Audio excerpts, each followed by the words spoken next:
नमस्कार दोस्तों, मैं आप सभी का स्वागत करता हूं अपने यूट्यूब चैनल वर्ल्ड टेक्नोलॉजी में। आज की इस वीडियो में मैं आप सभी को बताने वाला हूं different data types in Python. Python के अंदर जो डिफरेंट टाइप्स के डेटा टाइप्स यूज करते हैं हम, उनके बारे में। जैसे आप डेटा टाइप सुने होंगे, न्यूमेरिक हो गया, dictionary data type, Boolean, set, sequence type, ये सब क्या है, डिफरेंट टाइप्स के डेटा टाइप्स हैं। बेसिकली डेटा टाइप्स का ही यूज जो हम कर रहे हैं पाइथन के अंदर, उनका क्या रोल है। डेटा टाइप्स बेसिकली क्या करते हैं कि data types helps the compiler to understand the different types of data on which the programmer will be working. जैसे कोई जो यूजर होता है या जो प्रोग्रामर होता है, जैसे हम लोग जो कोड लिखते हैं तो अलग अलग डेटा टाइप का यूज करते हैं। जैसे हमने कहा कि जैसे किसी पर्सन की हाइट लिखी तो उसको क्या करते हैं, फ्लोट डेटा टाइप का यूज करते हैं, डेसिमल में हाइट लिखते हैं। ऐसे कोई वैल्यू लिखी, इसे टू नंबर्स का सम किया, तब वहां पे हम क्या करते हैं, इंटीजर टाइप का डेटा टाइप यूज करते हैं। तो इन सब अलग अलग डेटा टाइप्स का यूज करते हैं अलग अलग टास्क के लिए। डेटा टाइप क्या करते हैं कि डेटा टाइप कंपाइलर को ये समझने में हेल्प करते हैं कि जो प्रोग्रामर है वो अलग अलग प्रकार के डेटा पे वर्क कर रहा है, तो किस डेटा पे वर्क कर रहा है वो आसानी से समझ जाता है कंपाइलर। इसलिए क्या करते हैं कि हम अलग अलग डेटा टाइप्स का यूज करते हैं अपने कोड को लिखने के दौरान। उसमें से 6 आपके बेसिकली मेन है। ये आपका न्यूमेरिक डेटा टाइप है, एक आपका है डिक्शनरी, बुलियन, सेट, और सीक्वेंस टाइप में आपके ये स्ट्रिंग, लिस्ट, टपल, ये सारे क्या आपके आ जाएंगे डेटा टाइप्स में। तो सबसे पहले हम डिस्कस करते हैं न्यूमेरिक डेटा टाइप को। न्यूमेरिक डेटा टाइप क्या होता है? Are the data types which represent the numeric values. Numeric values में आपकी कौन कौन सी वैल्यू आती है न्यूमेरिक डेटा टाइप के अंदर? Integer value, decimal value, complex numbers. अब हम देखते हैं इंटीजर, फ्लोट और कॉम्प्लेक्स नंबर के कुछ एग्जाम्पल। पहला एग्जाम्पल देखते हैं इंटीजर वैल्यू। इंटीजर में हमने क्या किया कि एक वेरिएबल मान लिया, एक्स नाम का कोई वेरिएबल है, उसके अंदर एक वैल्यू डाल दी 20। अब ये जो 20 वैल्यू हमने असाइन की है एक्स नाम के वेरिएबल के अंदर, अब हमको ये पता करना है कि ये जो एक्स नाम का वेरिएबल है इसका डेटा टाइप क्या है। तो वहां पे एक हम क्या करेंगे, एक टाइप फंक्शन का यूज करते हैं। कौन सा फंक्शन? टाइप फंक्शन का यूज करते हैं किसी भी वेरिएबल का डेटा टाइप पता करने के लिए। तो हमने क्या किया, एक स्टेटमेंट लिख दिया, प्रिंट टाइप, और उसके बाद किसका हम डेटा टाइप पता करना चाह रहे हैं, एक्स नाम के वेरिएबल का, तो एक्स यहाँ पे लिख दिया। और क्या ये आउटपुट जो देगा वो क्या देगा, इंट, मतलब इंटीजर टाइप का डेटा है। मतलब ये जो 20 वैल्यू हमने असाइन की है एक्स के अंदर वो कैसी, इंटीजर है। ऐसे हम देखते हैं फ्लोट। फ्लोट में हमने क्या किया कि एक वेरिएबल लिया एक्स, उसके अंदर भी वैल्यू क्या था, 20.5। अब इसी तरीके से एक स्टेटमेंट लिख देंगे, प्रिंट टाइप ऑफ एक्स, मतलब एक्स का टाइप पता करेंगे, तो वहां पे भी जब आउटपुट आएगा वो क्या जाएगा, डेटा टाइप फ्लोट। इसी तरीके से हम देखते हैं कॉम्प्लेक्स। कॉम्प्लेक्स नंबर में हमने, कॉम्प्लेक्स नंबर क्या होता है, आई प्लस जे की फॉर्म में होता है ना। तो आई प्लस जे की फॉर्म में कॉम्प्लेक्स नंबर, हमने एक नंबर लिया complex number x is equal to 1 times of j, और यहाँ पे क्या भी सेम स्टेटमेंट लिख दिया, प्रिंट टाइप ऑफ एक्स। तो क्या करेगा, ये भी आउटपुट क्या देगा, क्लास कॉम्प्लेक्स, मतलब इसका जो डेटा टाइप है वो कैसा है, कॉम्प्लेक्स। अब हम बात करते हैं डिक्शनरी। डिक्शनरी एक डेटा टाइप होता है पाइथन के अंदर। डिक्शनरी बेसिकली क्या करता है कि डिक्शनरी डेटा टाइप जो होता है पाइथन के अंदर वो की वैल्यू पेयर्स को स्टोर करता है। A dictionary is a data type that stores की वैल्यू पेयर्स। की वैल्यू पेयर्स में अभी आपको डिस्कस करेंगे की वैल्यू पेयर्स क्या होते हैं।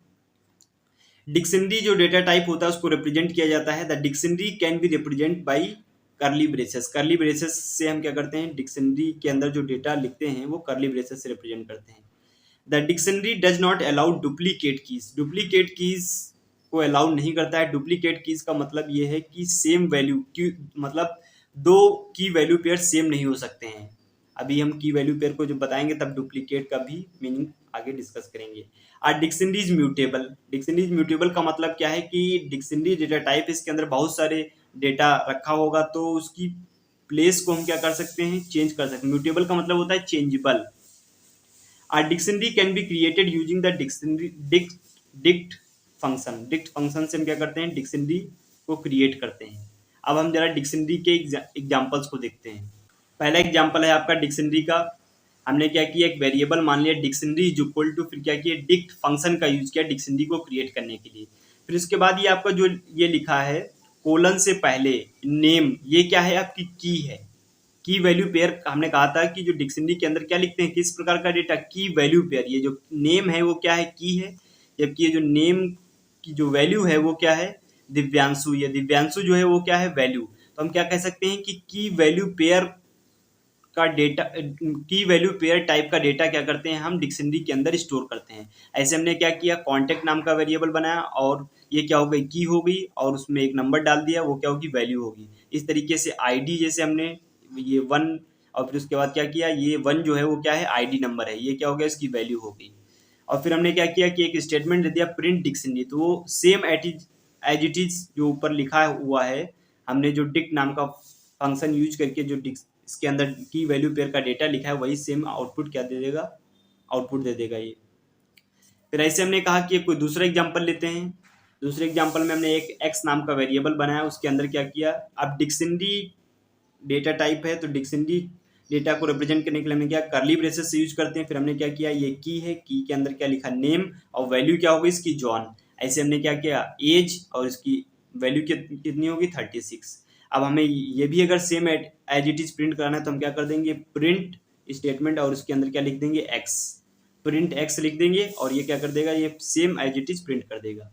तो डिक्शनरी डेटा टाइप में हमने आपको बताया था कि डुप्लीकेट मेंबर्स का यूज नहीं करते हैं। डुप्लीकेट मेंबर का बेसिकली मतलब है, हमने क्या किया, ये जैसे लिखा नेम और फिर जॉन लिख दिया। अब सेम की वैल्यू पेयर फिर से यूज कर देते, जैसे नेम जॉन लिखा और इसके अंदर फिर से हम क्या कर देते हैं, नेम और जॉन फिर से क्या करते हैं, हम लिख देते हैं। तो ये क्या करेगा, एक ही बार इसको प्रिंट करेगा। मतलब डुप्लीकेट मेंबर्स को, डुप्लीकेट मेंबर्स का मतलब है सेम, जैसे जो की वैल्यू पेयर यूज किया है उसको दोबारा यूज नहीं करते हैं। दोबारा यूज करेंगे तब क्या कर देगा, वहां पे आपको एरर देगा। मतलब एक ही की वैल्यू पेयर को यूज कर सकते हैं, मतलब दोबारा दोबारा डुप्लीकेट मेंबर यूज नहीं करते हैं।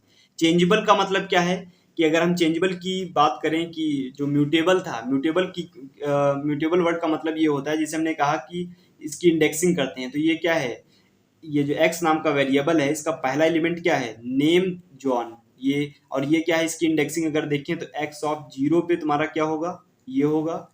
फिर एक्स ऑफ 1 पे क्या होगा तुम्हारा, ये पूरा की वैल्यू पेयर होगा।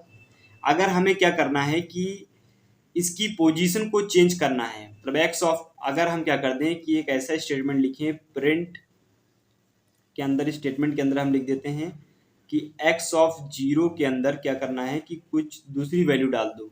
एक्स ऑफ 0 के अंदर हमने क्या कहा कि एक वैल्यू कोई दूसरी स्टोर कर दो। हमने कहा कि प्लेस नाम का वेरिएबल ले लो और प्लेस में हमने कहा लखनऊ डाल दो। तो क्या कर देगा, ये जो एक्स ऑफ 0 जीरो इंडेक्स पे जो वैल्यू थी उसको क्या कर देगा, चेंज कर देगा, और ये प्लेस ऑफ लखनऊ प्रिंट करा देगा जब स्टेटमेंट लिखेंगे। अब हम देखते हैं कि बुलियन डेटा टाइप क्या होता है। बुलियन डेटा टाइप जो होते हैं बेसिकली इनका कुछ भी यूज नहीं है, बस हम क्या करते हैं कि किसी भी कोई भी कंडीशन है वो ट्रू है या फॉल्स है उसको चेक करने के लिए हम बुलियन डेटा टाइप को यूज करते हैं।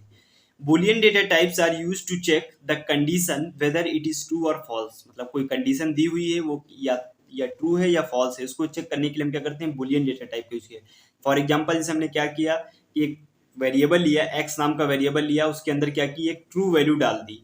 अब हमें क्या करना है कि ये पता करना है कि ये जो वेरिएबल है इसके अंदर जो वैल्यू पड़ी है ट्रू, अब इस वेरिएबल का डेटा टाइप क्या है। तो प्रिंट टाइप फंक्शन का यूज किया और एक्स लिख दिया। हमने क्या किया, ये इस एक्स वेरिएबल का ही तो डेटा टाइप चाहिए, तो इस एक्स वेरिएबल का डेटा टाइप पता करने के लिए हम क्या करेंगे, print function, print statement use किया और उसके अंदर क्या किया, टाइप फंक्शन, और किसका डेटा टाइप पता करना चाह रहे हैं, एक्स वेरिएबल का, वो लिख दिया। और फिर उसके बाद आउटपुट जो आएगा वो तुम्हारा क्या आ जाएगा, क्लास, और यहाँ पे आएगा बुल। बुल मतलब बुलियन टाइप का। ये जो एक्स नाम का वेरिएबल है ये किस प्रकार का डेटा टाइप है, बुलियन डेटा टाइप। चलिए फोर्थ देखते हैं। फोर्थ क्या है आपका, सेट। सेट बेसिकली आप मैथमेटिक्स में भी पढ़े होंगे। सेट को रिप्रेजेंट, ये यहाँ पर जो पाइथन के अंदर है वो सेट क्या है, एक डेटा टाइप है। सेट को कैसे रिप्रेजेंट करते हैं, the set can be represented by the curly braces. Curly braces से रिप्रेजेंट करते हैं। The set will not allow duplicate elements. Set क्या करता है, ये भी डुप्लीकेट एलिमेंट्स को अलाउ नहीं करता। जैसे मैथमेटिक्स के अंदर हम देखते हैं कि कोई एक सेट बनाया, सपोज दैट हमने सेट बना लिया ए इज इक्वल टू, उसके अंदर नंबर डाल दिए 1 2 3 और फिर से रिपीट कर दिया 3, तो ये क्या करेगा, ये जो 3 है ये रिपीट हो गया ना, तो ये इसको क्या कर देता है, ये अलाउ नहीं करता है कि सेट के अंदर जितने भी एलिमेंट होने चाहिए वो क्या होने चाहिए, डिस्टिंक्ट एलिमेंट होने चाहिए, अलग अलग होने चाहिए, 1 2 3 4 5, मतलब रिपीट नहीं होना चाहिए। वैसे ही क्या है, डेटा टाइप के अंदर भी क्या करता है कि डुप्लीकेट एलिमेंट को अलाउ नहीं करता है। ये सेम स्टेटमेंट दोबारा लिख दिया है। A set is mutable। Mutable का मतलब क्या है कि we can make any changes in the set. Set के अंदर भी म्यूटेबल का मतलब है चेंजेबल होते हैं। चेंजेबल का मतलब है कि इसकी पोजीशन जो है, ये एक कोई डेटा टाइप बनाया हमने, उसकी पोजीशन को चेंज कर सकते हैं। जैसे हमने पिछली डिक्शनरी में बताया था कि जब हम इंडेक्सिंग करते हैं, इंडेक्सिंग का मतलब है जीरो से कोई एक एलिमेंट एक्सेस करना है, कोई एक एलिमेंट हमें क्या करना है, एक्सेस करना है, तो वहाँ पे इंडेक्सिंग करते हैं, जीरो से स्टार्ट करते हैं। तो इंडेक्सिंग करके हम क्या कर सकते हैं कि उसको चेंज कर सकते हैं, उसकी पोजीशन को। जैसे जीरो, जैसे सपोज दैट हम क्या कहते हैं कि एक कोई एक एग्जांपल ले लेते हैं, x is equal to apple banana cherry. ये जो क्या है, एक वेरिएबल एक्स है, उसके अंदर क्या है, एक सेट बनाया हुआ है, एप्पल बनाना चेरी। तो ये जो एक्स वेरिएबल है, इसका जीरोथ एलिमेंट क्या है, एप्पल है। फर्स्ट एलिमेंट क्या है, बनाना है। और जो सेकंड है वो क्या है, चेरी है। तो हम क्या करते हैं, यहाँ पर एक स्टेटमेंट लिख देते हैं। हमने कहा कि एक्स ऑफ जीरो के अंदर क्या है, कोई आप वैल्यू डाल दीजिए, पियर्स डाल दीजिए, नाशपाती। तो इस तरीके से हम क्या कर सकते हैं कि यहाँ पे हम जो एलिमेंट है उसको चेंज कर सकते हैं, उसकी पोजीशन को। Set is unordered. Unordered collection का मतलब, अनऑर्डर्ड मतलब ऑर्डर नहीं है कुछ भी, मतलब जैसे कि एप्पल बनाना चेरी, कोई ऑर्डर नहीं है, सेट अनऑर्डर्ड होता है। अब हम देखते हैं सीक्वेंस। सीक्वेंस क्या होता है, कलेक्शन होता है डेटा का, और वो भी किस प्रकार का, सेम डेटा टाइप होना चाहिए। मतलब जो भी डेटा ले रहे हैं वो क्या होना चाहिए, सेम डेटा टाइप का होना चाहिए। सीक्वेंस में तुम्हारा आ जाएगा लिस्ट। लिस्ट क्या होता है, लिस्ट भी एक टाइप का डेटा टाइप है। लिस्ट को रिप्रेजेंट करते हैं हम स्क्वायर ब्रैकेट से। The list can be represented by the square braces. The list allows the duplicate elements. ये इसके अंदर हम कोई एक ऐसी लिस्ट बना देते हैं, और यहाँ पे क्या करते हैं, किसी एक एलिमेंट को क्या करते हैं, रिपीट करते हैं, तो ये क्या करता है, डुप्लीकेट एलिमेंट्स को अलाउ करता है। A list is mutable. यहाँ पे भी ये भी क्या होता है, चेंजेबल होता है। इसके एलिमेंट की पोजीशन को क्या है, कोई एक एलिमेंट जीरो पे है, उसकी वैल्यू क्या कर सकते हैं, चेंज कर सकते हैं। लिस्ट इज ऑर्डर्ड, मतलब इसको ऑर्डर में एक लिखते हैं। सपोज दैट एक एग्जांपल से देखते हैं। फॉर एग्जांपल हमने कहा कि एक लिस्ट नाम का वेरिएबल बनाया, लिस्ट इज इक्वल टू 1 2 3 4 2 1। ये क्या कर दिए, उसके अंदर एलिमेंट्स डाल दिए। अब यहाँ पे देखिए, आप क्या वन क्या कर रहा है, जो आपका वन है, 1 2 3 4 2 1 क्या कर रहा है, 2 टाइम्स क्या कर रहा है, रिपीट कर रहा है, सेम एलिमेंट है ना। आप जिसको क्या करते हैं, प्रिंट कराया लिस्ट। लिस्ट हमने प्रिंट और फिर उसके बाद प्रिंट क्या कराना है, जो जो वेरिएबल प्रिंट करना है उसको इसके अंदर लिख दिए, लिस्ट। और फिर एक और स्टेटमेंट लिखा, प्रिंट टाइप ऑफ लिस्ट, मतलब ये जो वेरिएबल लिस्ट है ये किस टाइप की है। फिर देखिए यहाँ पे डुप्लीकेट एलिमेंट को क्या कर दिया, अलाउ कर दिया। इसका जो आउटपुट आएगा 1 2 3 4 2 1, देखो 1 2 टाइप प्रिंट हो रहा है। और इसका जो डेटा टाइप आया है वो क्या है, लिस्ट, मतलब ये एक टाइप की क्या है, लिस्ट है। अब हम देखते हैं कि सीक्वेंस में ही क्या होता है, स्ट्रिंग्स। स्ट्रिंग क्या होता है कि सीक्वेंस ऑफ कैरेक्टर्स। स्ट्रिंग क्या होता है कि कैरेक्टर्स का कलेक्शन है। सीक्वेंस ऑफ कैरेक्टर्स मतलब कलेक्शन ऑफ कैरेक्टर्स है। String is immutable and ordered. Immutable का मतलब होता है अनचेंजेबल, मतलब यहाँ पर हम स्ट्रिंग की पोजीशन, स्ट्रिंग के अंदर जो भी कैरेक्टर लिखा होगा उसकी पोजीशन को हम चेंज नहीं कर सकते हैं। फॉर एग्जांपल अगर देखते हैं, एक स्ट्रिंग बनाई है, फर्स्ट अंडरस्कोर स्ट्रिंग नाम का कोई वेरिएबल है, उसके अंदर क्या किया, स्ट्रिंग डाल दी हेलो वर्ल्ड। और हमने बताया था कि पाइथन के अंदर क्या करते हैं, यहाँ पे इसको क्या करते हैं, एक कोड को हटा देते हैं। अब पाइथन के अंदर या तो आप क्या करिए, डबल कोट्स दोनों तरफ यूज करिए, डबल सिंगल कोट्स, या तो आप सिंगल कोट सिर्फ फनली यूज करिए। हमने क्या किया, एक स्ट्रिंग बना ली, first underscore string is equal to hello world, और उसको क्या कराया, प्रिंट करा दिया, print first underscore string is equal to hello world. ये क्या हो गई, प्रिंट हो गई। अब देखते हैं एक दूसरा डेटा टाइप है टपल। टपल क्या होता है, उसको किससे रिप्रेजेंट करते हैं, स्मॉल ब्रैकेट से यूज करते हैं। Tuple can be represented by the small bracket. Tuple allow the duplicate elements. ये भी क्या करता है, डुप्लीकेट एलिमेंट्स को अलाउ करता है लिस्ट की तरीके से। अ टपल इज इम्यूटेबल। ये भी क्या होता है, अनचेंजेबल होता है। अ टपल इज ऑर्डर्ड। टपल क्या होता है, ऑर्डर्ड होता है। ऑर्डर्ड का मतलब क्या है कि जैसे कि आप जैसे कलेक्शन ऑफ एलिमेंट्स लिखे हैं वो क्या है, एक ऑर्डर में लिखना चाहिए टपल के अंदर। एक हमने क्या किया, एक नाम का वेरिएबल लिया x इज इक्वल टू, फिर उसके अंदर क्या कर दिया हमने, वैल्यू डाल दी एप्पल, बनाना, चेरी, फिर क्या किया, प्रिंट करा लिया x, print type of x। तो जो आउटपुट आपका मिला टपल में वो क्या मिला, एप्पल, बनाना, चेरी, और जो टाइप ऑफ x है मतलब ये जो वेरिएबल बनाया है वो किस टाइप का, वो क्या हो गया, क्लास, और ये रिप्रेजेंट किया टपल। टपल डेटा टाइप का ये वेरिएबल है x। लेट्स होप आप सभी लोगों को डेटा टाइप्स अच्छी तरीके से समझ आ गए होंगे पाइथन के अंदर। चलिए इसी के साथ मैं अपने वीडियो को समाप्त करता हूँ। अगर आप सभी लोगों को ये वीडियो समझ में आया हो, अच्छा लगा हो, डेटा टाइप्स क्लियरली अंडरस्टैंड हो गए हो, तो आप सभी लोग इस वीडियो को अपने दोस्तों के साथ शेयर करें और चैनल को सब्सक्राइब करें, जिससे आने वाली वीडियोस की लेटेस्ट अपडेट आप सभी को मिलती रहे। Thank you.